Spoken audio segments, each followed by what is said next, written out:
Welcome to the Violent Exhale. Thank you for joining me. This is a three-part live. Bahamian government oblivious to Taylor's case. Monica Williams in custody.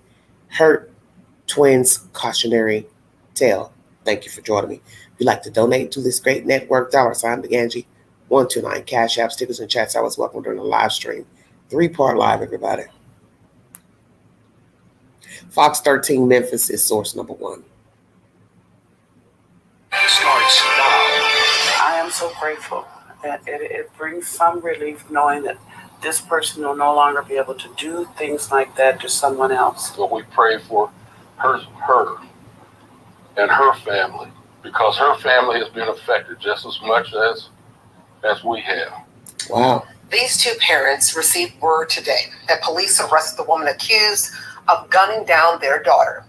48-year-old Anitra West was the church's chicken employee police say was murdered on the job in Orange Mound. But tonight, suspect 45-year-old Monica Williams sits in the Shelby County Jail East, in fact, after being on the run for days. Thank you so much for joining us tonight for Fox 13 News at 9. I'm Darcy Thomas. And I'm Gerald Green. This is an interview you'll see only here on Fox 13. Let's go to Daniel Wilkerson. He spoke exclusively with those parents. He's live tonight outside the church's chicken where that murder happened.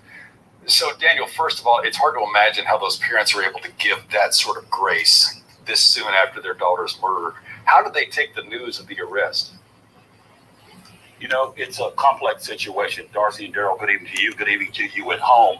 They are godly people. You heard them say it off the top. Even amongst all their pain, their thoughts are with the suspect's family. But still, they lost a daughter. So in that sense, they're glad the suspect is off the street. It's a situation no parent wants to experience. When you're a mother and you raise children and they have children which are your grandchildren, you always look that it would be you that would go before them and not them before you. Monday, Bruce and Antoinette Stevens got the news the woman accused of murdering their daughter is now in custody. It's relief that she's not on the street. Police announced Monday they had 45-year-old Monica Williams in custody. She was on the run since investigators say she shot and killed 48-year-old Anitra West a week before. Officers say Williams murdered West, an employee at the church's chicken on Park Avenue in Orange Mound. Police put out this picture of the suspect taken near the drive-through window that day. She had purple hair then, but had a noticeably different hairstyle Monday when officers captured her mugshot. The Stevens live in Colorado, but say they learned of their daughter's death last week while in Orlando. And this happened while we were on vacation. And 4 hours before we came back, Anitra couldn't come because she was working. Anitra's father, a pastor, says they were devastated. It was hard. We were struck. We were surprised. We were hurt. But immediately, her and I, we prayed immediately that God give us strength. Their former son-in-law, their daughter's ex-husband, Lorenzo West, says the daughter he shares with Anitra heard the news of the arrest. She said, I told you they were going to get her. I said, I knew they were going to get her. It was just, she was too famous. You know, there's nowhere to hide when you're that famous. And nobody, purple hair. And, I mean, nobody's going to hide you, you know, when everybody's looking for you. Shout out to Thaddeus Matthews and all the people on the internet that put all the info out there. As to the parents' thoughts on the woman accused of their daughter's murder, I'm a firm believer that some people do deserve a second chance. Don't get me wrong. But there's a degree of the morality and the moral stipulations of killing people, hurting people, doing harm to people. That should be a priority of saying, okay, this person may do this again. And until you're certain that they won't do it again, they need to do the time that they have done in order to be put there in the first place. We have to trust in God that things will work out, that she's treated fairly in the system. And that's what we believe. Wow. get that kind of... Well, it's very noble people, because many people may not have their attitude, whether they were Christians or not. Channel 5 News is the source. Pastor and his wife have lost their daughter. She was working at the church's chicken in Memphis, Tennessee, where there was an altercation in the drive-thru. Anitra West went outside, the employee, and somehow this heathen comes around and shoots her. So I've questioned why she would go outside. That's just odd to me. Why would a person go outside after a heated exchange? Why not go out the back door? Because common sense, if you go out the front door, she's got to drive around the entrance, depending on how the store is made. It's just odd. You also hear from her ex-husband who's wanting to reunite with her. She's his first love, allegedly. They have a daughter together. You heard the daughter speak on this network. I played you audio from the daughter from the news. She does not wish well for this female. She basically wants to see her in hell. And that's from a, 12-year-old kid. And the parents here, very diplomatic, very polite in their commentary pertaining to redemption, serving time rather for the crime. But that's the thing. A lot of people go to prison for all types of crimes, and they don't change. And this lady has a history of violence dating back 20 years where she stabbed an 8th month, a woman who was pregnant, 8 months with a child. And that woman has talked to the news, and she claims that she felt like she was set up by the boyfriend, or the baby daddy of her child, because this person, Monica, comes out of nowhere, approaches her car, they get an altercation, fight, and then that's when she brandishes a knife and stabs her. And even with that case didn't make any sense, because how do you get out of your car? You went from a tree branch hitting your car windshield to you're outside now fighting with her. So how could you get out your car? Because last time I checked, you got to turn the ignition off, step out of the car in order to be in a physical altercation with another human being. So in that situation, it seems like that lady got out of the car pregnant to fight this heathen. Now you fast forward 20 years later, this heathen has now murdered a whole human. So it looks like she likes to go for bad. And you have a lot of females like this. They love to fight. They love to argue. They love to instigate. They love being in the limelight. And as you heard Mr. West calling her famous with the, kind of threw me off a little bit, nobody hiding her out. Well, people do hide people out, because you got to think about it. She was on a run for days, so she was somewhere. She owned a car. Where was her car? Where does she live? Does she have children? Imagine her being somebody's mother with this type of behavior, popping off all the time. But as I told you, there are people like this, men and women. They pop off. They're always in street altercations, fights, arguments with people. They're in and out of jail. So now we have to ask ourselves, in this 20-year span from the last crime, has she been arrested again for any other type of altercations, violence against said persons? Is she a mother? Where did she work? What did she do for a living? Boyfriend, married, what? Well, whatever she had going on, it's over with, because she turned herself in yesterday to authorities. She's facing a first-degree murder charge against Miss Anitra West. What was the argument about? Because many people are going to ask that. Food too hot, too cold? Somebody forgot to put in what? Condiments? We now hear you have to ask for condiments. So what was the problem? Drink wasn't cold enough? Not enough ice? Took too long? Was it a pre-call-in order online? What? Or did these two know each other? Because there was something that Mr. West said the other day that struck me interesting about the streets talking. And he knows of this Monica person. What does he know about her? And what will the streets say? Because there's sometimes a little bit of truth to what people say in the street, okay? So what were the streets saying? What did Miss Monica tell the streets? And did Monica know Anitra? Checkmate. Is this about something else besides hamburger, fish, chicken sandwich? You see where I'm going. And I'm not saying people don't pop out for nothing, because people do. But you're talking about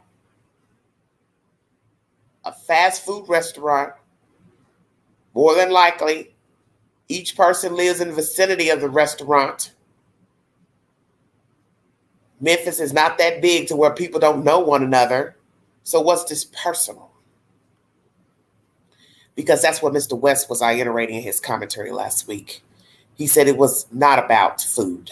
So Mr. West, what do you know? Do you know that these two know each other, had some type of altercation or beef with one another, or a disagreement?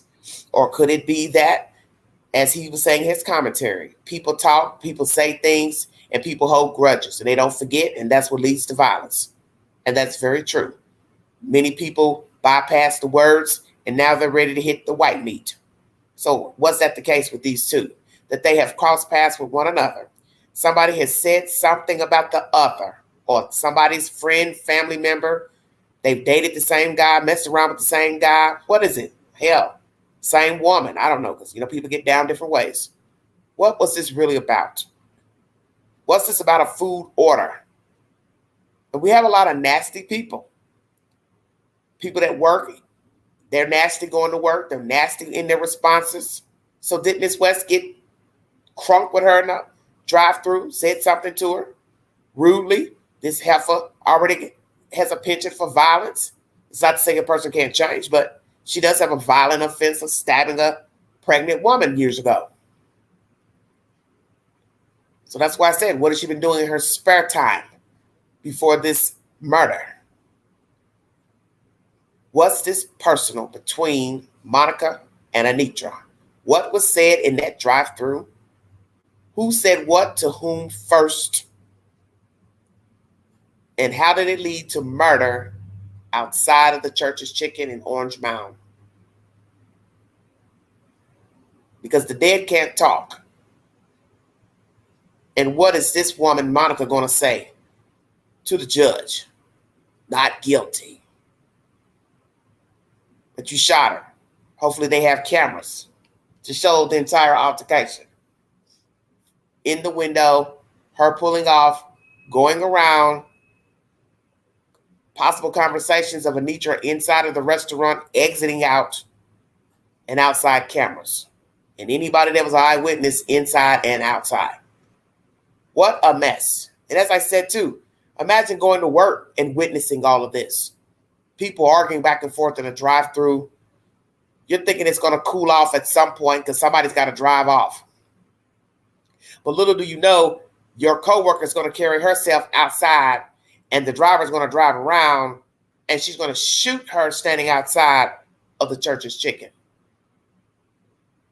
That's deep. So that's why I was wondering why Anitra went outside. You're arguing with somebody and then you go outside to cool off and she just so happens to come around the bend and does what? Put her hand out the window with a gun? So that means you'd already have to have the gun out because you do see her standing outside her car at the drive-thru. So this shows you how crunk she got. Because naturally you have to be behind the wheel in order to pull up to one, order the food. Second window, pick up the food. Altercation at the window, you're now outside of the car. You are, whatever they were saying, you understand? And so then you jump back in your car. Hell, did she even get the food? And then you drive off. And so just so happened, Anitra standing outside. What's going to be jacked up if we find out that Anitra role played with her? We can take it outside. What's up? What you want? Because that's how some people are going to view this if they don't have any audio to show us otherwise. Did Anitra escalate the situation by going outside? Because it's easy to say, I'm going to go clear my head, but you're really going out there to see if you can run up on her coming around in that car. Because for all we know, she ran out there. I don't know how it went. But what you got to ask yourself is the obvious. How would the driver know she's going to be outside if she's working in the drive-thru? Bingo card. Because she wouldn't. So was there an exchange of meet me outside? Because I kind of think that's where this went. Whatever this was over, somebody said meet me outside. Either it was Anitra in the drive-thru or this crazy heifer here, Monica the driver. Because how does a gun play into it? You still got to be able to drive the car from the drive-thru. So what did she do? Pull the gun out? Hoping to do what? Shoot at the restaurant windows, doors? Or park her car, put it in park and then go what? Run in the restaurant with the gun? See, it doesn't make any sense. Because you have to ask yourself the obvious. How is one person outside from arguing inside, and then the driver is pulling around and shoots the employee standing outside who's supposed to be inside? Because I believe it escalated to come outside, come outside. Somebody said, come outside or I'll meet you outside. Take your pick. Monica Williams turned herself in. Facing first-degree murder charges, she has been arrested in the murder of Anitra West, Church's Chicken employee. And the family, I commend you because you spoke very eloquently in this commentary to the news. Church-going Christian people with very, very decent attitude, because a lot of people would not have that attitude after hearing that their loved one was murdered at their job or murdered in general. And you all live in Colorado, so you had a long way to travel to Florida for vacation, to go back up to Memphis to check on your child. You also stated that she couldn't come down, Anitra, because she had to work. So imagine hearing your child is dead, number one, two, murdered, and you're on vacation. And you're trying to enjoy yourself. And then you get the news that your child has been unalived by the hands of another person over God knows what. What is the real reason these two got into a fight in that drive-thru? We will see. And we will also see if any eyewitnesses will come forward to tell what they heard and what they saw. Thank you for joining me. Taylor Casey. More nonsense abounds. Oh, Lordy.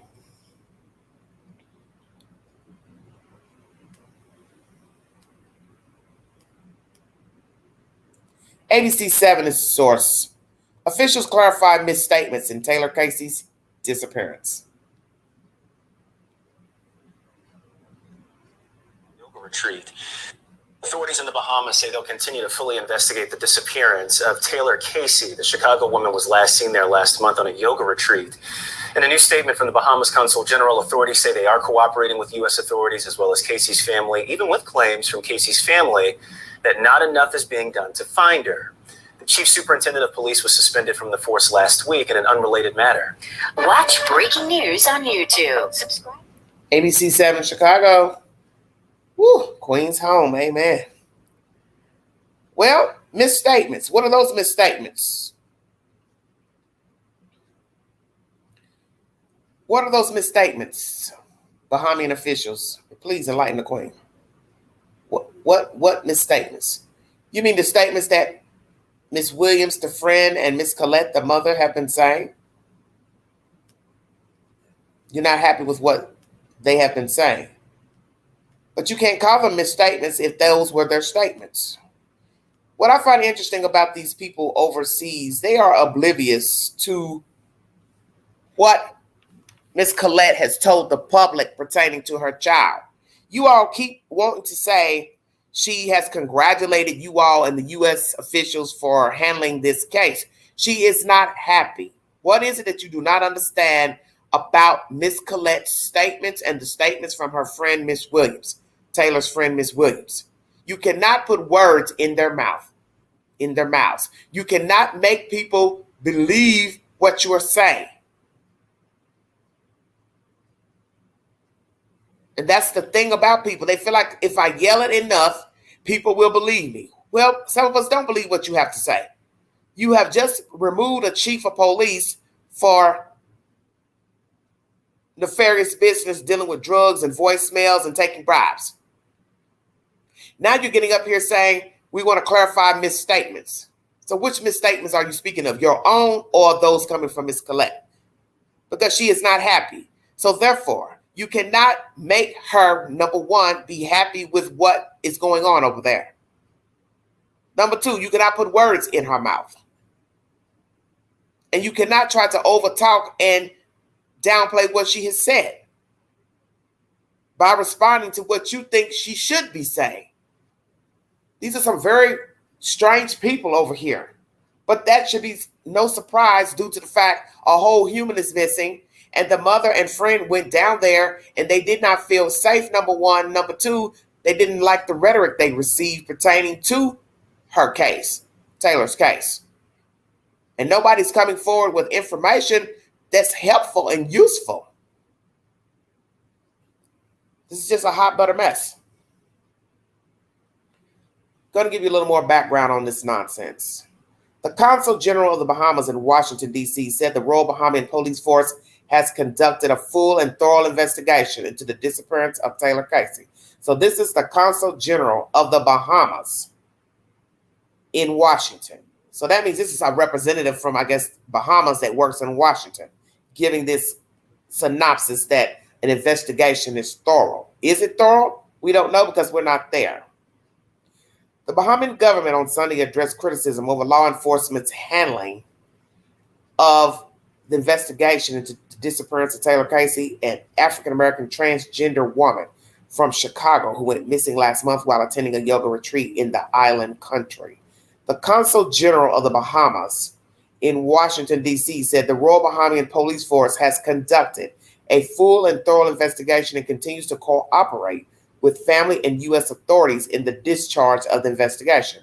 There have been no complaints from U.S. authorities on how this matter has been conducted, the statement continued. In fact, we have been congratulated by both the family and the U.S. authorities. At a news conference alongside local officials last week, a friend of Casey's who recently visited the Bahamas with the missing woman's mother said investigators offered unsatisfactory answers and misinformation. They couldn't keep details straight, Williams said. We went to the Bahamas to get answers, and we left with more questions.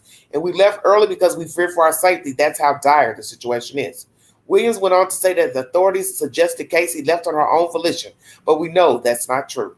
The press conference came days after the Royal Bahamas Police Force held an update about their findings. Police Commissioner Clayton Fernander said searches using divers' submersible drone technology were conducted near the area Casey's cell phone had been found, but that no evidence had been discovered. On July 5th, the chief superintendent of the Royal Bahamas Police Force was placed on garden leave, officials announced, raising questions about the integrity of the organization.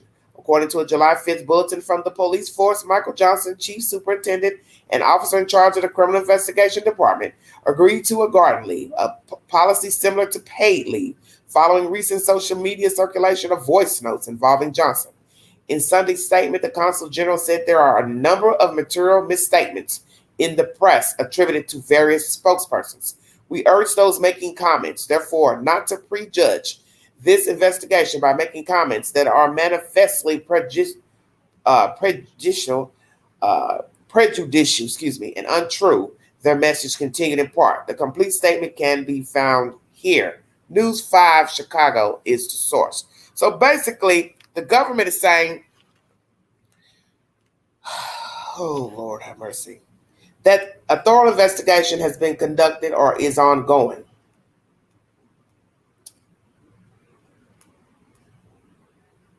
And the police commissioner, Fernando, is saying what has been used in this case, drones, technology, blah, blah, blah, nothing discovered. And the consul spoke of misstatements in the press attributed to various spokespersons. Consul General said there are a number of material misstatements in the press attributed to various spokespersons. So you're talking about Colette then, Colette and Ms. Williams. We urge those making comments, therefore, not to prejudge this investigation by making comments that are manifestly prejudicial and untrue. So basically, you are speaking to the mother. So why not just say it? Why not just say, Miss Seymour, Miss Williams, we do not like the comments you have made. You are accusing us of something that is not true. We are thoroughly investigating the disappearance of your loved one. Why not just say that? Because a week ago, you did say Miss Seymour was giving defamatory commentary about your police department. Now you want to reword it and just say spokespersons. So now you're not even calling them by their damn government name. Now they're spokespersons. See, all this is a hot mess. Because one, we are not there to see what they are doing. That was the purpose of the mother going down there. So imagine going down there to try to see about your child. You can't find your child. You can't get any information. They don't want you talking to the guests. They don't want you talking to the staff. You don't know anything. You're talking to the police. You're not pleased with what they're saying. And that's the whole point. This island has a lot of people missing. Preferably black people, islander people, which ain't good. Children missing. Older people missing. Trust me, they don't discriminate down there about getting you missing. We have a white man who's been missing since 2013. Where is he?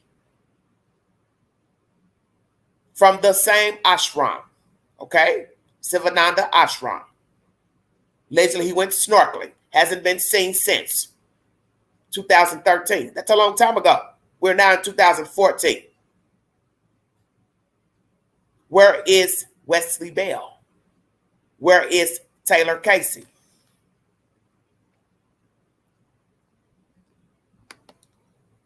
Where are these other missing people? Does Mr. Bell's disappearance have anything to do with why this woman is missing?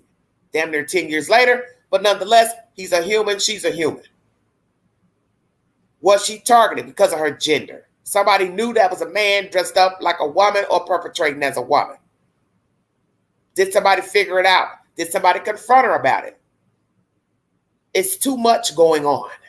And see, this is what Miss Collette does not understand. You already have the Bahama press saying they're not going to cover the story of your child because you lied or misled the public, the media. You also said, Miss Collette, that you told the Royal Police that she is a man. So what people are still going to say is, okay, well, you're going to tell the police she's a man, but you're not going to tell the public she's a man. What sense would that make? See, I'm trying to be diplomatic in my commentary pertaining to this story because it's jacked up. And one thing I've learned about anything, chaos breeds chaos. And when you are untruthful or lying, it will breed more contempt, lies. So one would say, the mother went into the belly of the beast by not telling the truth that this is a man. So you can't expect the truth from these people when you weren't truthful. So this is a tit for tat type of situation because it's common sense.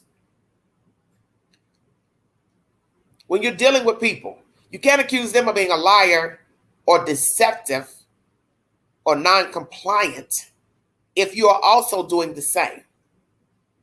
So now we have a news press saying they won't even cover the story, but they will look into the case of Mr.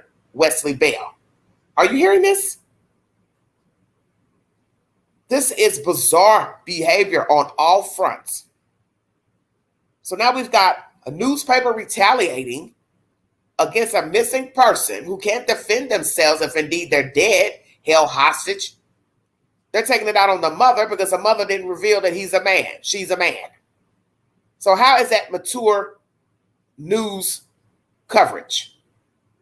This is what you're going to do. You get mad at a relative because they won't tell you the truth about something in the story. So I ain't going to cover it. I ain't going to cover it because they're not being truthful. So really, all of y'all are in the same ballpark. You don't want to cover the story because Colette didn't tell you the truth that her child is a guy. She don't trust the police. Now we found out you all got dirty cops, dirty chief. The ashram weren't being truthful, didn't want her and the friend talking to people. So everybody in the group is deceptive and being honorary. Fraudulent. Don't you find that interesting? So what did I say last night during the live pertaining to that video of her at the ashram, Taylor, acting bizarre? We are 3-0 of nonsense. 3-0. Dirty newspaper, dirty police department, dirty ashram. And then some might say Colette is a part of this nonsense as well. So it'd be 4-0. But who's paying the piper at the expense of everybody being deceptive. That would be Taylor. And then we have to ask ourselves what she was doing on the island at the time of her disappearance, her conversations, how she was received there. We have allegations she wasn't received well as a black woman / man. What is the truth? Because what I don't like hearing is all this he said, she said. Speak out where we can see who the hell you are. All this passing, he said, she said, person to person, but nobody's getting in front of the damn camera to speak, or at least a silhouette to say, I was there, I met her, this is what I noticed. Just a bunch of he said, she said. Don't you find that interesting? You're hearing all this whispering and chitter chatter, but nobody has stood in front of a news camera to say, yes, I saw her. Yes, I noticed this at the ashram. Yes, I saw her walk out from the tent. Yes, I saw her leave from the tent. Yes, I saw her enter the tent. Yes, I saw her happy, sad. Nobody can tell you anything. Then we got this Hannah person who's playing possum. You ought to feel like a fucking fool right now. Because you're the one that called Colette to tell her child is missing. And allegedly called the police, but then when Colette gets there, you won't even speak to her. What type of representation is that from a company that a person has spent thousands of dollars to go learn to do yoga? Then we go find this video that I played last night from Plunder's YouTube channel, and she's acting bizarre when the white woman sits next to her to sing and chant. What is going on in this investigation and in this case? And what was her behavior all about in that video? Very bizarre. Please check out my live from late night pertaining to Taylor at the ashram singing, chanting, shaking, nervous. White lady sits up beside her, leans into her shoulder. She starts wigging out, flipping out, making all type of weird facial hand gestures like she's having some type of seizure or episode. I don't know what to think, but I can tell you this. Colette did do a disservice to her child by not telling the public and everyone she's a man. Because now look where we are. We got he said and she said, and the Royal Bahamian Police trying to whisk over what Colette is saying and still don't want to own the woman is not happy. So right there is your problem. You don't want her saying anything bad about the police. Sure, the ashram don't want her saying anything about them. But you cannot tell a person how to feel. That's what the Royal Bahamian Police Department head, knocker, whoever is doing all this talking. You cannot make Miss Colette like you. You cannot make her honor you. You cannot make her say she's pleased with your investigation. You cannot make her say that. And you're still putting words in her mouth by saying, oh, she congratulated us and the U.S. officials. I don't think she said those words. I congratulate you. She said, thank you. And that's what she's told the news. But like she said, I was being polite because that's what my mother taught me. But me saying thank you does not mean I am pleased with what you have done. She was just being cordial. Because she knows she has to continue to deal with you. So you took her saying thank you as her being pleased. Well, she's not. So you trying to cover up and make and say, well, there's misstatements made. It's not a misstatement. She doesn't like what is going on. That's not a misstatement. You're just mad because this is circulating around the world and the United States. And you know it's a bad look for you all because you all need the money from these people from the United States and abroad. Sadly, yes, crime makes money as well.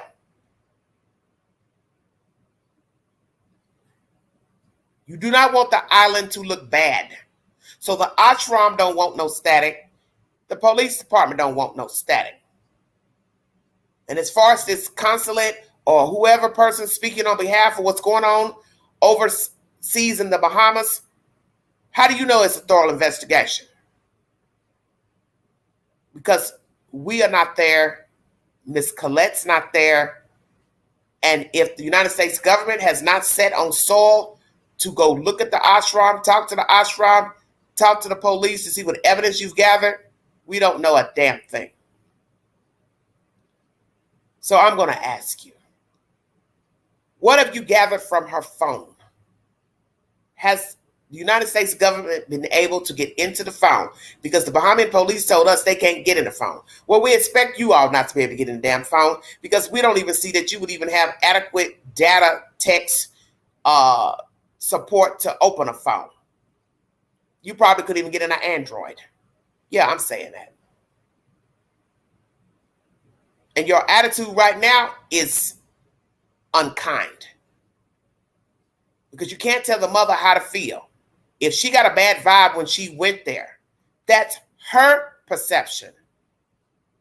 So you can't tell her, well, what you're saying is wrong.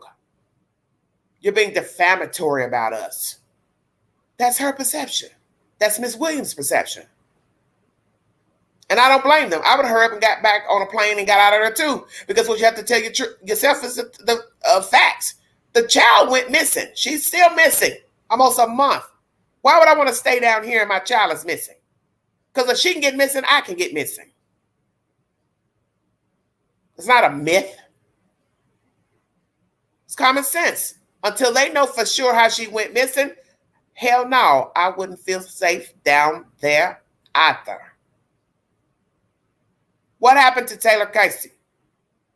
Foul play on the island, at the ashram, foul play on that beach, foul play at somebody's house, Airbnb. Did she go to the mainland, meet with foul play, accidental drowning, or did she unalive herself? Once again, check out my content because the Queen found her pink case on the floor in the tent video, which I find interesting. Why was her phone not in the case?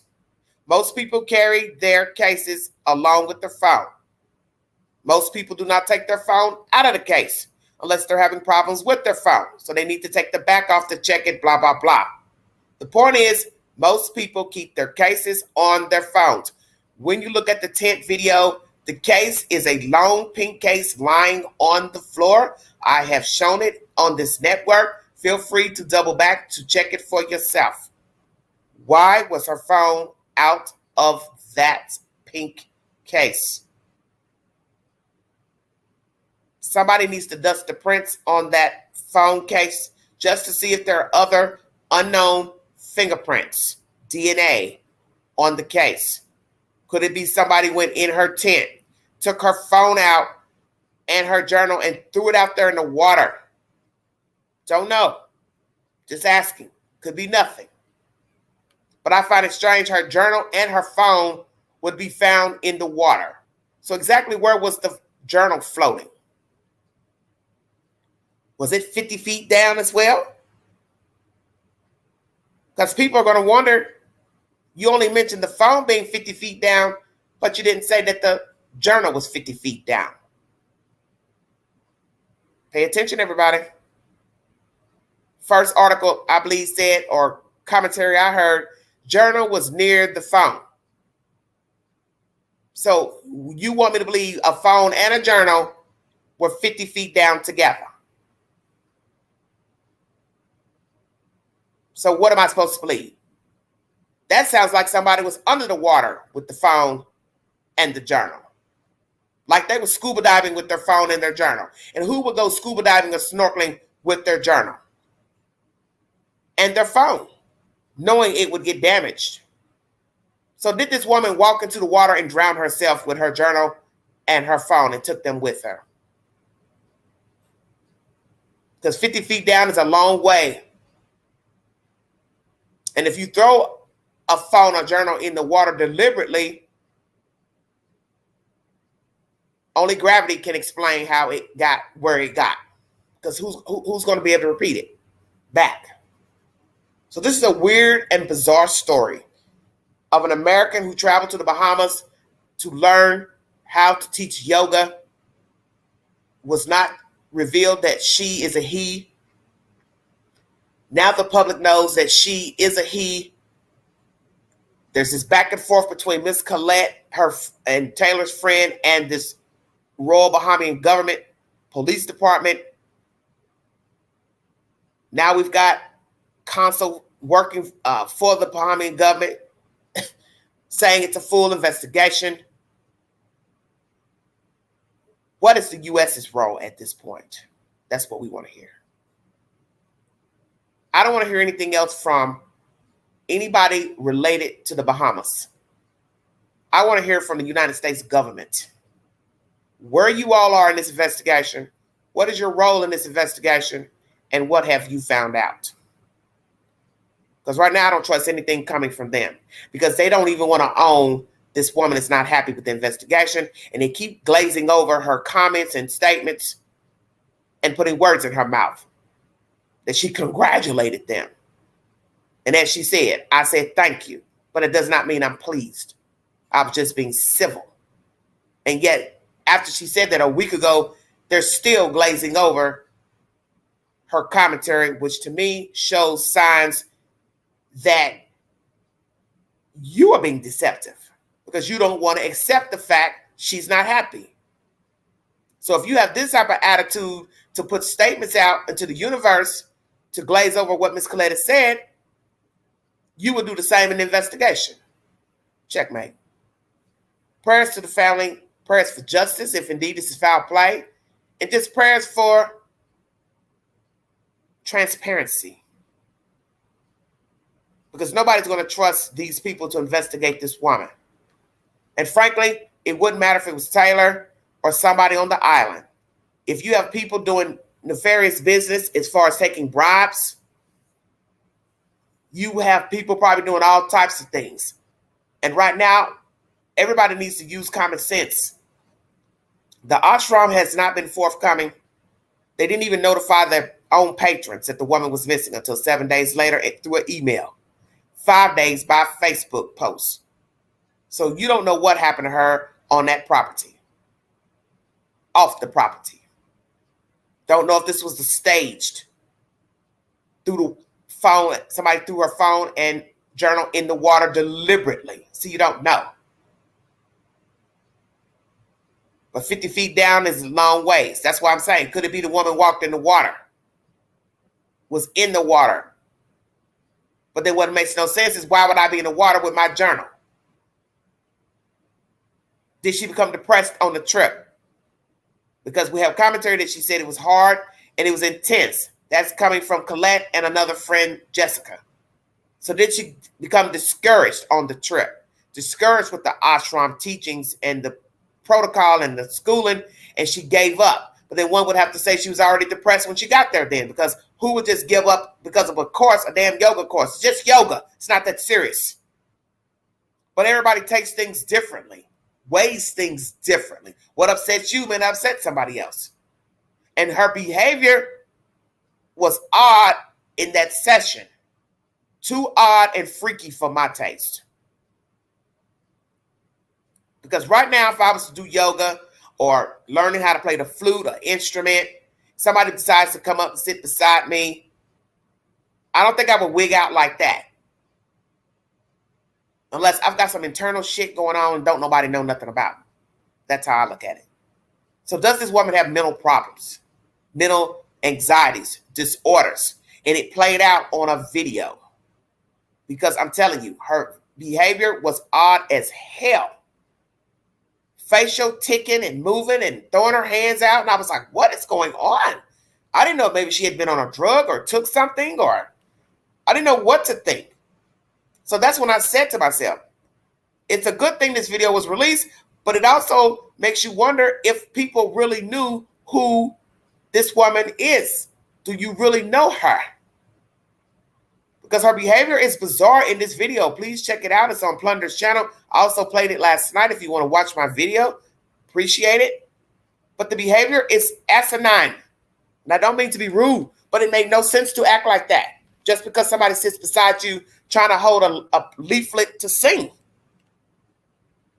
So as I said in that video, did the woman make a pass at her before? Was she interested in her? Did she know that she was a man? Was she attracted to her? Did the woman make a pass to Taylor Casey before they sat down on that stage? Has something been said to Taylor about her identity? Did she overhear this woman and somebody talking to her? Or did she just feel offended because the woman came up there trying to help her sing? I don't know. But I also know somebody needs to ask the question, who told her to get up there to read that chant? Was she asked to read it or she volunteered? Too many questions, no answers. That's my commentary. Conversation number 3. Lord have mercy. Once again, that information was NBCChicago.com if you're curious. And I have forwarded that information pertaining to the video to News Nation in Chicago, so they can do their own private digging.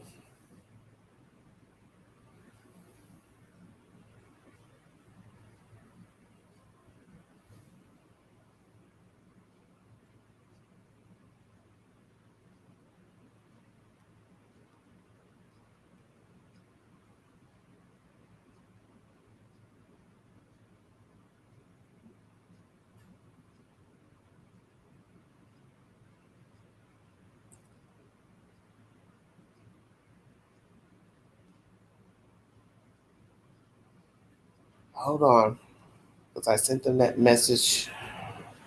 What's today?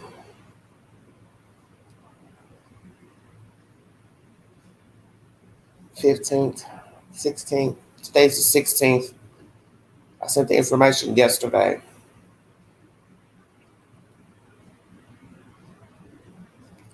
I don't have anything in my inbox.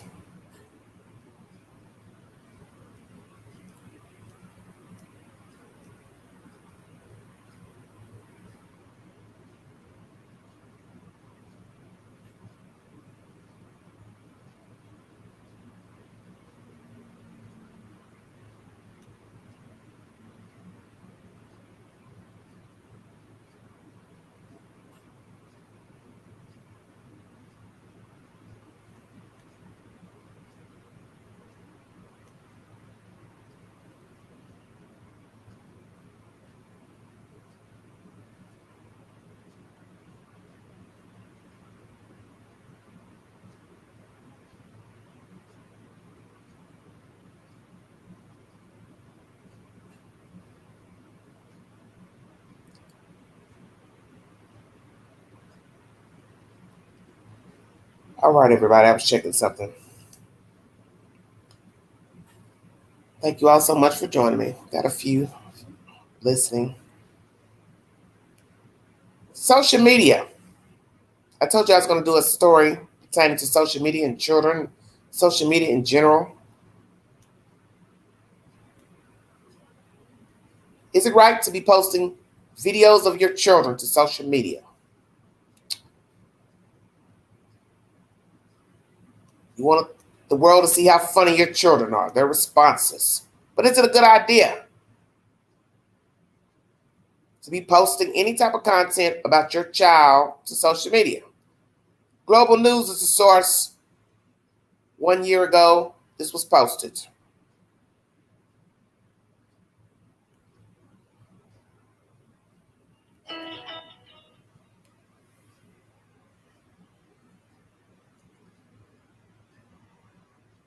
Breaking news. Police fatally shoot man near Republican National Convention. Oh, Lord, here we go. Jesus, it never ends. Technology can do these days, isn't it? All you need are a couple of pictures, like the ones you share on social media, where they can be taken and used by everybody. What you share online is like a digital footprint that will follow me around for the rest of my life. I'm telling you this because I know you love me and would never do anything to harm me. So please, Mom, please, Dad, protect my virtual privacy. That chilling message from a German telecommunications giant is making the rounds on social media. It's an important message about the potential consequences of sharing your child's image and other personal information online. To talk more about that, we are joined by Leah Plunkett, a lawyer and author of Sharenthood, Why We Should Think Before We Talk About Our Kids Online. Leah, thank you so much for being with us today. Thank you so much for having me. Why is this topic so important to you? This topic is so important to me because I am a lawyer and I'm also a parent. And so I came to this topic in order to try to figure out practical, ethical ways to share or not share information about my own children digitally. And then as I looked further into that important conversation, I broadened out the conversation to include all the other parents, grandparents, aunts, uncles, teachers, coaches, and other trusted adults who have to steward our children's privacy. All right, and as we saw in that video there, that was just a short snippet of it, but it really goes on to show that an image can be used and altered to create so-called deep fakes, and those could go on to haunt children for years on end, far into the future. What would you say to parents about posting their images online? Is it a complete no-go, or what should you be mindful of? I would encourage parents to be mindful of how to be a smarter sharent. So sharent being a combination of the words, of course, share and parent. I would say avoid any pictures of your child in any state of undress, even if it is a totally innocent day at the beach picture. Avoid posting any information that fully identifies your child by name, date of birth, or location. Ideally, don't post pictures of your children on social media. Instead, look for other ways to share exciting moments with trusted family, friends, and others in your communities that don't involve social media posts. Interesting. Yeah, it certainly, I think, has a lot of parents thinking, myself included. I have young ones. I have shared some images online, but you know what? I'm really thinking twice about whether I will even continue to do that. Are there any ways to, if you do decide to pull down those images, are they still out there forever? Is there any actions that we can take as parents to better protect our kids online? To better protect our kids online, as you said, going and pulling down images that you posted is a really important first step. You're absolutely right that once an image gets out there digitally, it is hard to completely and totally recall it. Think even about the actions that individuals can take, let alone AI or other machines. People can download images, they can do screenshots, they can hold on to them.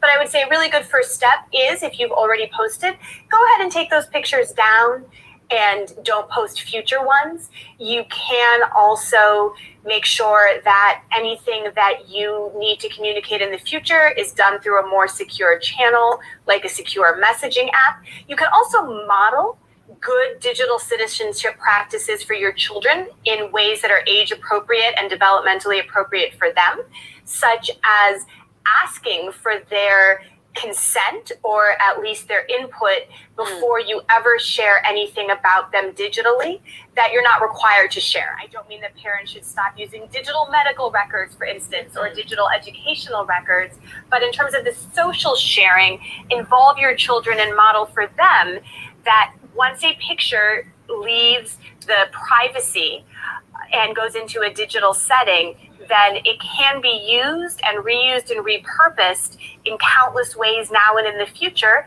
by people and institutions that you may not even know. And a really important conversation for all of us to be having. Leah, thank you so much for joining us and for sharing your perspective. Thank you for having me. Global news. I played this information because I want to discuss with you a story of a man, African-American man, who lost custody of his children because the mother felt like he was using the children for financial gain to make money off of YouTube videos and posts, social media posts. As most of you know, you can be monetized on YouTube, put up a Cash App, PayPal, so on and so forth. You can get stars or whatever on Facebook to make money. And I guess it's the same for TikTok. I don't really know. I'm not on TikTok to understand how they get monetization. But the point is, This woman felt like the husband, ex-husband, ex-boyfriend, whatever he is to her, was using the children.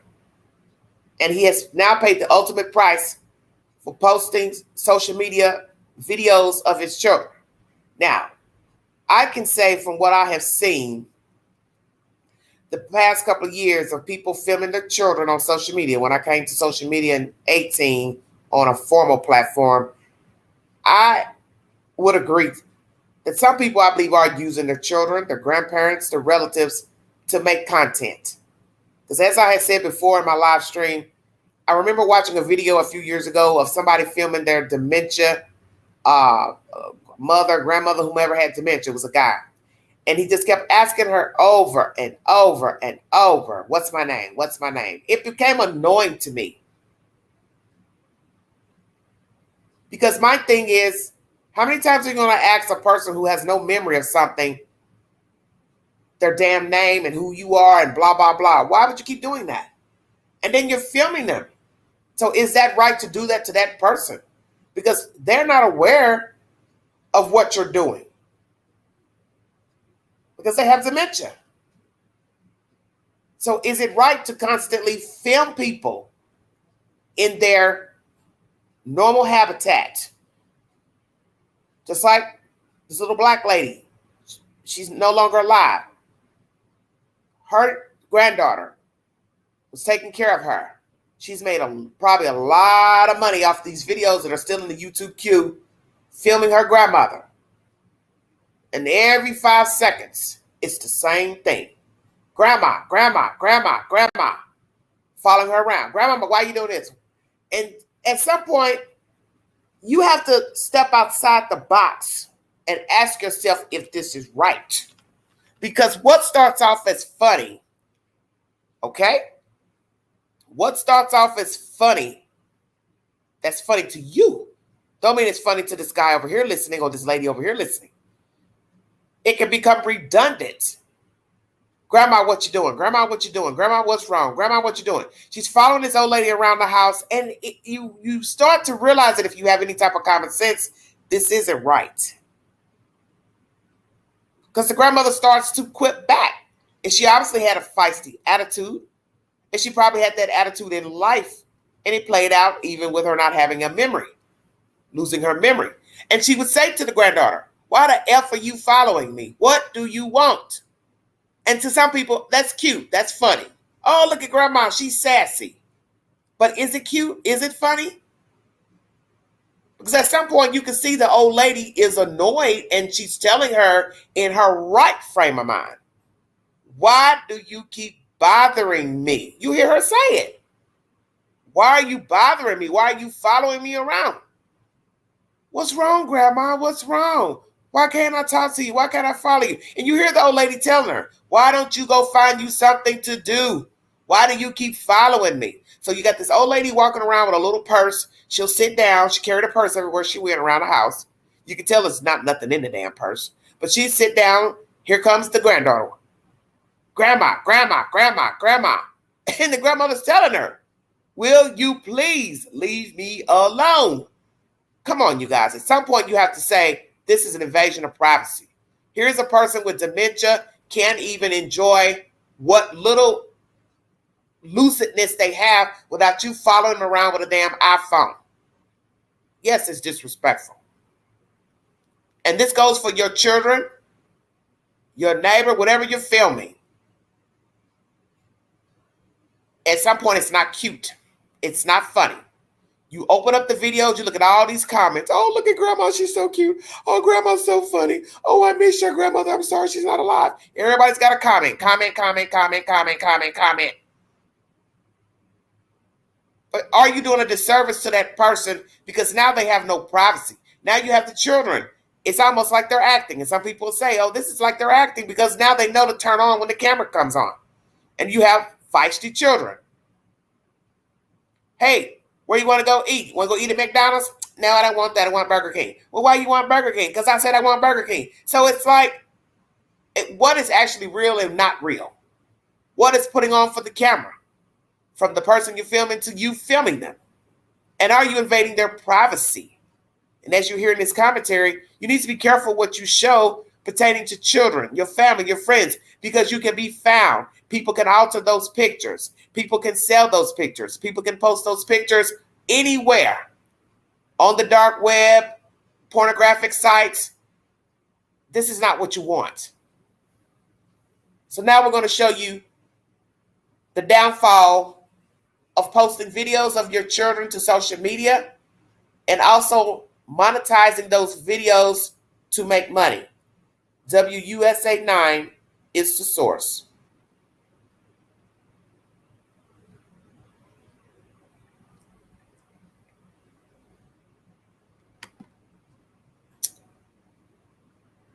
Thank you, Renee.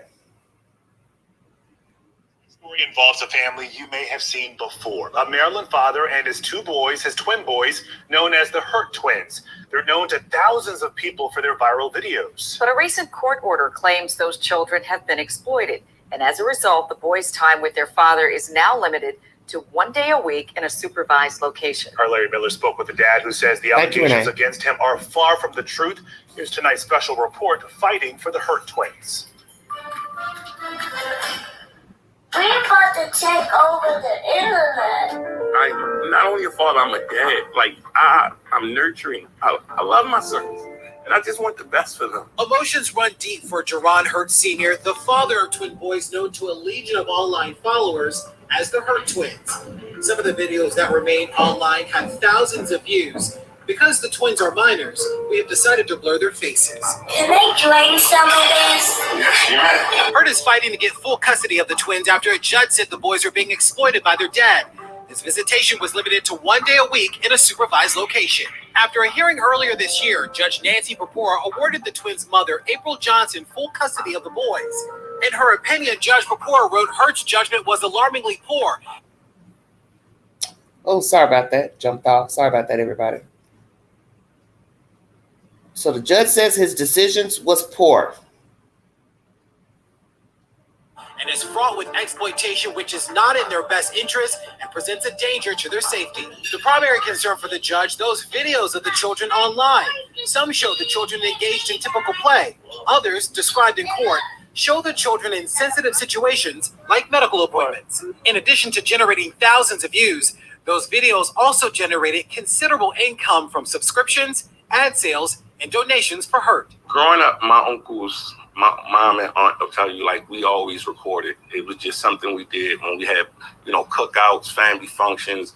We all sat around, like, later on after the event, and we would watch on the big box TV. Wanna make a movie, some hot chocolate? So when I became a dad, I wanted to do the same thing. I started recording it, and I was just putting it online for our family. When the pandemic started, we went viral, and literally the next day I lost my job. During the hearing, Judge Papora asked Hurtt if he thought those public videos compromised the children's safety. So 2020 came, COVID, posting videos. Then he says he lost his job. So he lost his job because of what? Because of COVID. What was he doing? Because a lot of people did lose their jobs naturally because we weren't allowed to navigate out first couple of months after March 2020. So what was he doing for a living? And why didn't he eventually try to go back to work? Because if you have children, common sense would say you need to have viable income for yourself, number one, viable income for your children. So people would say, well, why are you trying to lean off of just making videos and donations when you know you need to have a full-time job? Because it's just common sense. Anything can happen to you. You need to be viable for your kids, have viable income. Some type of certificate, degree to do something, a trade. So we can also ask that question. Are people leaning towards using social media as a way to generate income to take care of the children? The thing about social media, if you're trying to use it for income, such as YouTube, you first got to get a following. You first got to get subscribers. Then you got to put in your bid with YouTube for monetization. Naturally, they'll accept you. But you still got to build a fan base. And then you got to rely on the views for payment, subscriptions, PayPal, Cash App, all of that. But the point is you got to build that. That doesn't just happen. You got to build it. So naturally, first, you're not going to be able to just live off of a couple thousand people subscribing to your channel once monetized. First, you got to wait for a payment from YouTube. Okay? So somebody would have to be really sending you a substantial amount of money to live and pay rent, mortgage, gas, water, lights, feed 2 children. I'm just saying, pay attention. Was he banking on that? Well, I found a way to make money. I don't want to work. I don't want to work a job. I'm just going to film my kids, take care of my children, so on and so forth. You be the judge. We asked her that same question. He told us this. Hey, Jen. Those memories that I was putting online became profitable. So it was nothing different. Like, I'm just sharing out memories with the world. Hurtt explained those memories have allowed him to care for the boys, providing a home and an education in an elite private school. We spread love and joy all around the world. It's just a day in our life. We may go outside for. Did you hear that? Elite private school. So naturally, he would have to pay per child. How much was he paying monthly for his children to go to private school? So what people would say, some, damn, I'm paying for his kids to go to private school. That's where your money was going, your donations, subscriptions, your viewership to the channel. Stay woke. And naturally, what they always say, well, once you give the money, people do what they want as they please. I don't worry about it. Oprah Winfrey once said that. Once I give you the money, I don't care what you do with it. Don't come back asking me for any more money. But as you see, the money from subscriptions, viewership, donations afforded his 2 children to attend private school. How do you feel about that? Weigh in.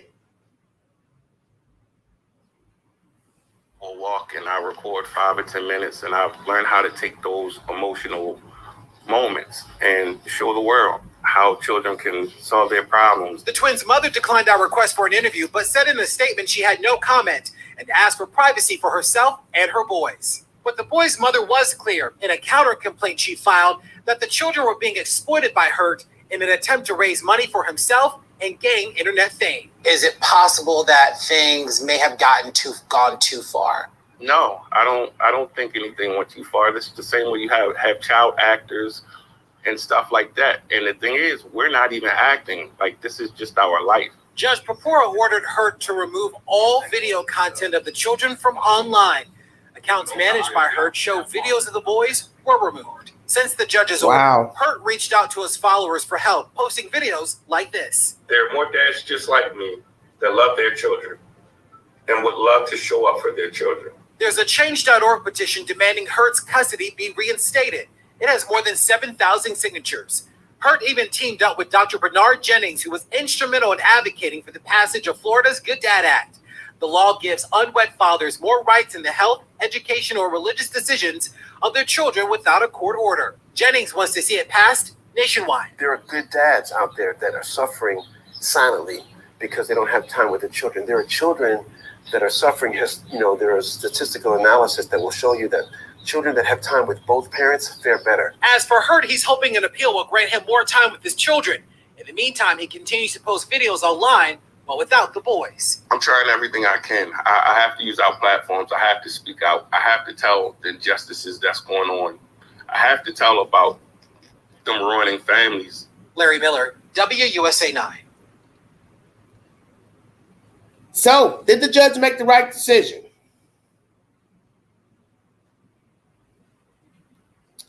Let's see if we can get some more in-depth information pertaining to Mr. Hurtt. Hello, everybody in the chat. Thank you so much. Thank you, Renee, for the donation.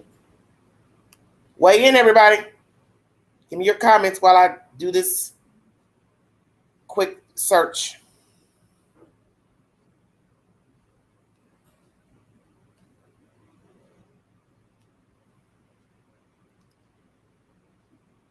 See what we can find out.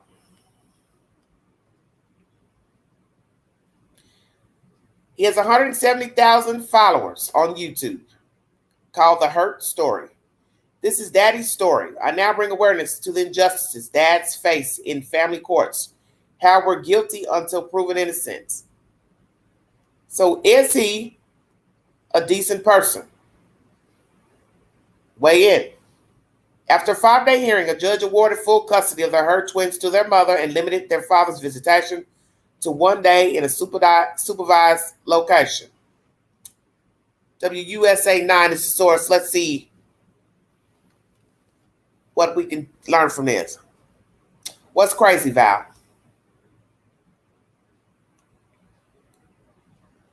I'm not only a father, I'm a dad. I love my sons. Hurtt and his twin boys, whose names we are not using because they are minors, known to millions of online followers as the Hurtt twins. Over several years, videos posted on various websites and social media accounts show the boys interacting with their father and are playing amongst themselves. Those videos catapulted to the family to the internet stardom and garnered scrutiny from those within and outside of their family. We spread love, joy around the world, said Hurtt. Those viral videos were also cited in a custody dispute between Hurtt and his former partner, April Johnson. So that means they were never married, but had 2 children together. Okay? 5-day hearing, Baltimore County Circuit Court Judge Nancy Papura awarded custody of the twins to their mother and limited Hurtt's visitation to a 1 day a week supervised location. This is her opinion, Judge Papura, pertaining to her judgment. She's basically saying his judgment was alarmingly poor. She added that while Hurtt maintained a strong relationship with his children, it was fraught with exploitation, which is not in their best interest and presents a danger to their safety. Hurtt denied the claims made by the judge. Online videos of the children and the income earned from those videos played a central role in the judge's decision. Court records show, while some of the videos showed the children, once again, repeating what I just read to you, played for you, engaged in typical play described in court, showed the children's sensitive situations like medical appointments. Should he have been filming taking the children to the doctor, in the doctor's office, in the clinic, in the hospital? Some will probably say no. But we have seen many people post to Facebook, children crying while getting a shot, after a shot.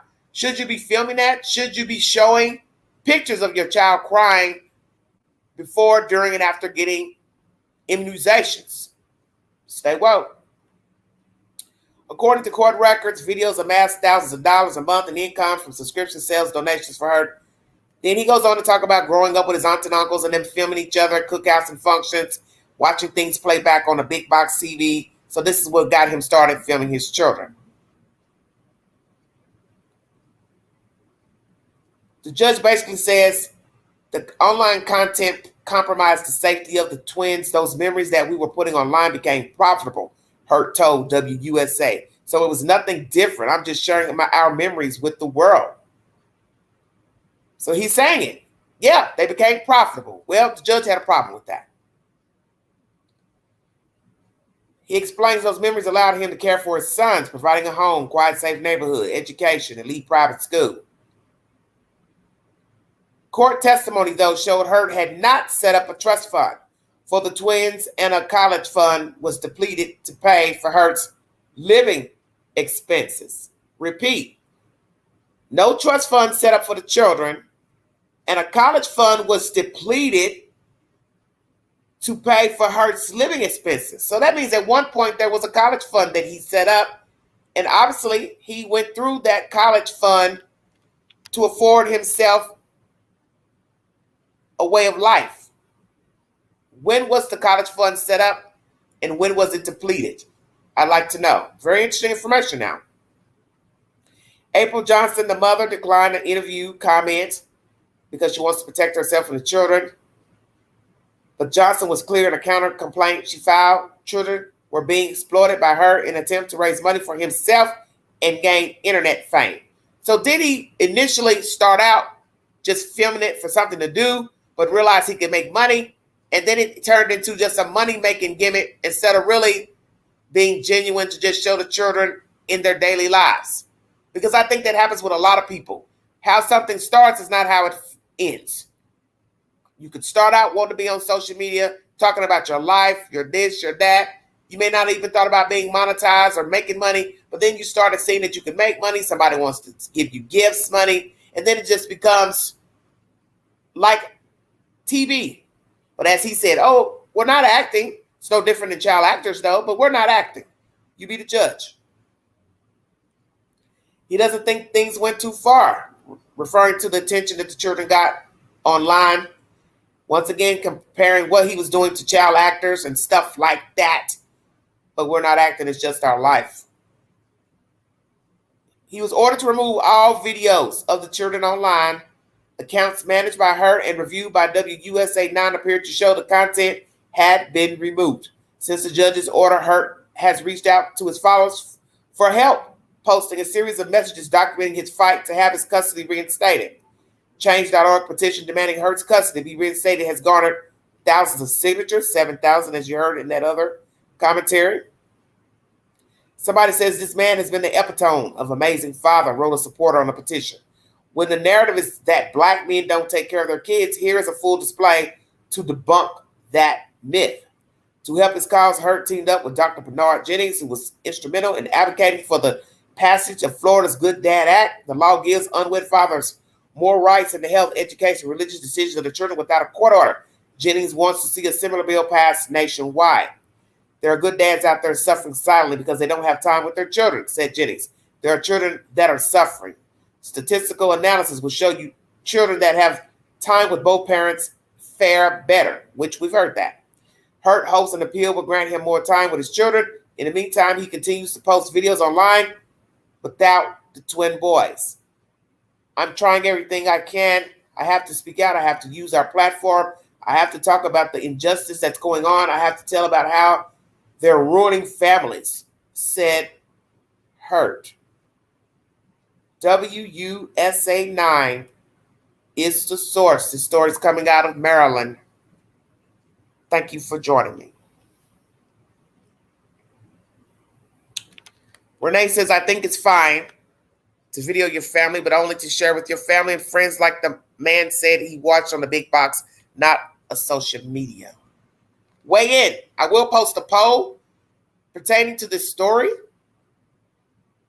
Do you think it's okay to be filming your children and family members on social media? Number 2, do you think it's a good idea to be filming and also making money from the videos posted of your friends, family, and your children specifically? Because children don't have a consent and they can't say, no, I don't feel good. I don't want you to film me. Get that camera out my face. Leave me alone. Stop. I don't feel like it today. You heard one of the children saying in that video earlier, we're going to break the internet. To something like that. So now the children know they're being filmed. So children can put on now that they know they're being filmed. So at some point, sir, it can be considered acting. Because they are children and they are not adults. And they're going to act like a child because they are children. Now you don't have custody. This woman who dated you, who's the mother of these children, feels like you use your children to make money. Is that true? Let's be truthful. You are never going to admit to anyone you did this for the money or it became a money racket for you. Who's going to tell anybody that? You know not to ever say that because you know eventually it'll probably end up in court. And you're never going to admit to a judge that at some point in filming the children, it became more about the money than preservation of memories. So weigh in. Do you believe it started out innocently, but then became a means for survival, money, so on and so forth? Stay woke.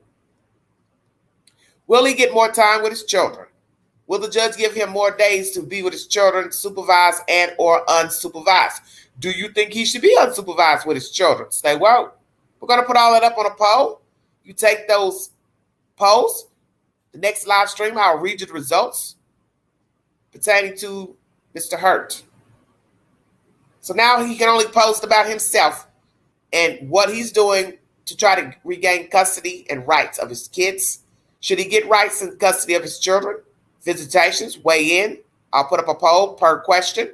Feel free to take it. Comment below that video, that post. Should he have access to his children? And if he got access to his children, would he resort to going back to doing the same thing? Because old habits die hard. And we do know there are people who do not post their pictures of their children on their social media pages, Facebook, so on and so forth.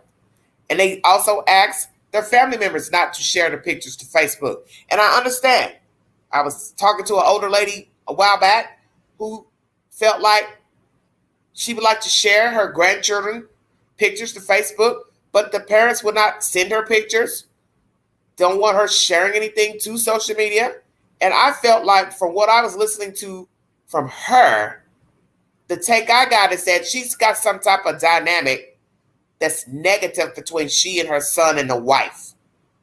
Because it went deeper than just social media pictures.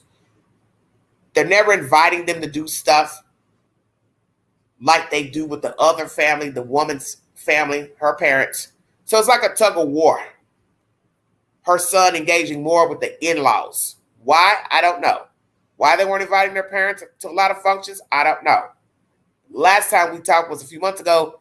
They did invite them over to a birthday party or some type of function. But it's still bizarre that you would want to spend more time in one person's family versus your own mother. But that shows me there must be something going on with the mother, father, and their son. And the wife is playing right along with the drama.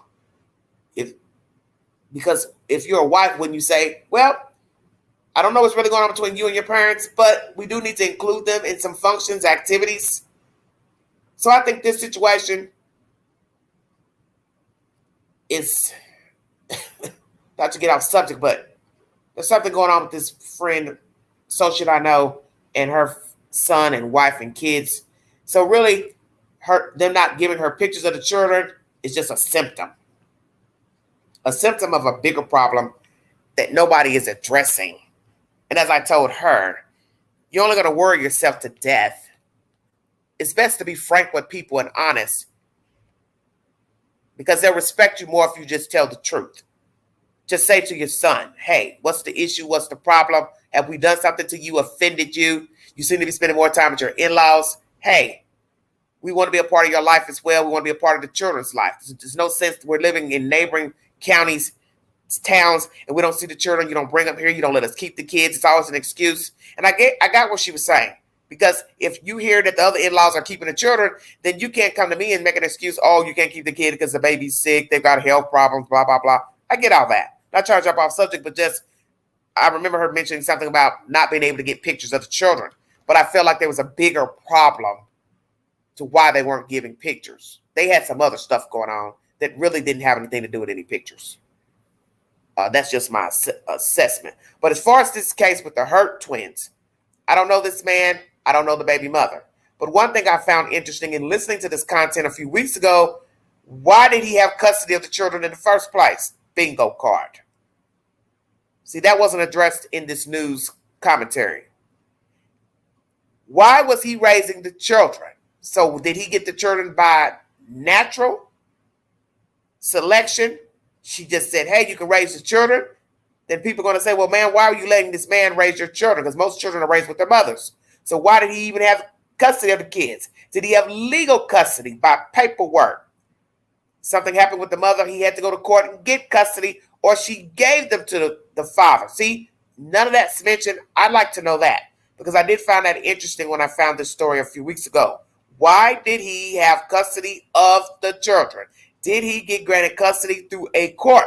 If so, why? Was the mother found unfit? She didn't want to raise them. What are we talking about here? Because I still believe there's something missing in this story pertaining to these children. And what would be sad is if we find out the children were pawns between the parents. And this is the fallout down the road of these children being posted to social media. Hello, everybody in the chat. Thank you for joining me. So, who are these people? Why was he raising the children alone by himself? Where was the mother while he was raising the children? Why didn't she have custody of the children? Were they sharing custody of the children? Did he get granted legal custody through a court system? Why did he have the children originally on his own? How old are the children? Are they faring better with the mother? Does she post pictures to social media of the children or no? Are the children being treated well? Do they miss their father? Does she let them call the father? See, there's a whole lot of questions you can ask. Does the mother allow the children to at least call and or video chat with the father? What did the judge order as far as conversations on the phone? Video chatting. He was told to take all social media down to the children. They are down. So now all he does is talk on his YouTube channel, I guess, about himself and the custody battle. So he still can make money from subscriptions, donations, so on and so forth. One post I saw pertaining to the story in the news, they zoomed in on his page. And what I found interesting is when I saw GoFundMe. That kind of bothered me. Why would you need a GoFundMe for your children when you had them? Help the Queen understand. Because we have seen what happens with fraudulent GoFundMes. You can put a GoFundMe up for anything. You hurt your back, you're off from work, laid off, fired, you quit, you're sick, allegedly, got cancer, kid sick, doctor bills, cat needs to go to the vet. See where I'm going with this? So I'd like to know, sir, why did you have a GoFundMe up for your children? For what reason? Maybe that's what got your wife or ex-partner chitter-chattering with the courts. She saw that you were doing things nefarious pertaining to the children, such as using them, because a GoFundMe is very questionable. You already have a YouTube channel. You have a lot of subscribers.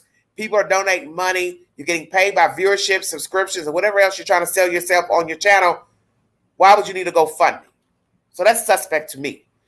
Because if the children weren't sick, you didn't have surmountable doctor bills, you didn't have adequate health care, then there's no reason to have a GoFundMe for your kids, point blank. Because in the end, this is what most people are going to say and most men are going to say. Why don't you get your ass up and go to a job and work? How about that? Because I got a feeling you were leaning on the YouTube and other platforms to get money to sustain your life with your kids. And some would say that's wrong. Because one, you're a man. Number two, you should go out here and want to work a job.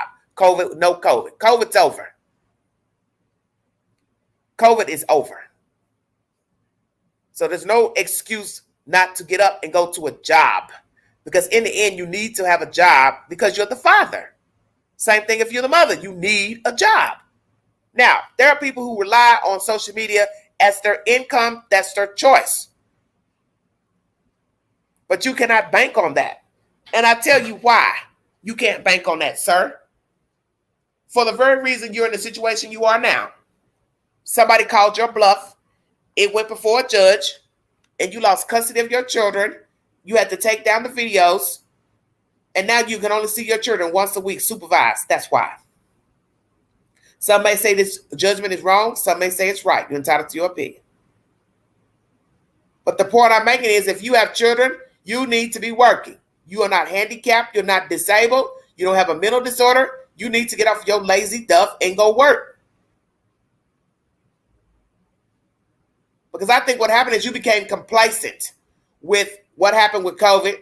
You found a way to make money, which was sit up and talk in front of a phone, film your kids. One thing begat another, and you became comfortable. And this happens with many people. Getting complacent, getting comfortable, finding a way to make money without having to go to a job. Well, that's okay for somebody single. They decide to start a social media site to make money. You are a parent. You need to be working. You need to be making money and provisions for your children. You need to be saving money for your children. As they said, a college fund, trust fund. And the fact that the children had a trust fund and you went through it, or a college fund, and depleted it for living expenses, that's bullshit. While you're getting donations, let the donation money be for the trust fund, for a college fund. No, you're too busy trying to send them to private school. What's the point of private school and there's no fucking college fund, no trust fund? That makes no sense. So I will agree there's something not right here. If the allegations are true, there's something wrong.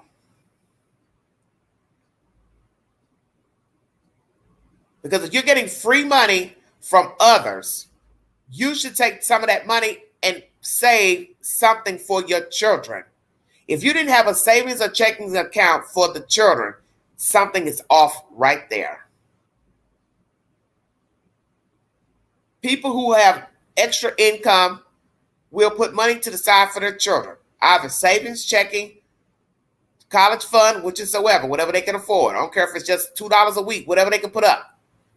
You are getting free money from your network, your channel, other platforms, however you were making money.